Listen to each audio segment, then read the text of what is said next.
Прашањето за името, случајот пред Меѓународниот суд на правдата во Хаг, македонската кандидатура за Советот за човекови права на Обединетите нации и реформите во светската организација. Сите овие теми добиле одвоено внимание на синоќешната средба меѓу генералниот секретар на Обединетите нации Бан Ки Мун и министерот за надворешни работи на Република Македонија Антонио Милошовски, до која дојде по барање на македонската страна. Според соопштението на Обединетите нации, генералниот секретар бил охрабрен од директниот диалог за прашањето за името што го воспоставиле премиерите на обете земји и важноста што е дадена на напорите на неговиот личен посредник Метју Нимиц. Ки Мун порачал дека е време да се премине кон одлуки што ќе го разрешат прашањето експедитивно и на обострано прифатлив начин.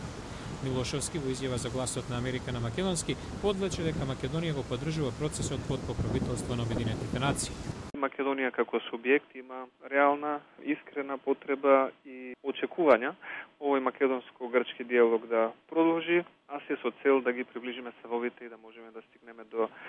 некое компромисно решение, кое што се разбира не би било во спротивност со нормите на меѓународното право и на повелбата на Обединетите нации, каде што секој народ, секоја нација, секоја култура има право на само идентификација и на зачувување и промоција на своето национално достоинство. Милошовски најави дека е можно заедно со македонскиот преговарач, амбасадорот Зоран Јолевски, утре да се сретне со посредникот на Обединетите нации Метју Нимиц.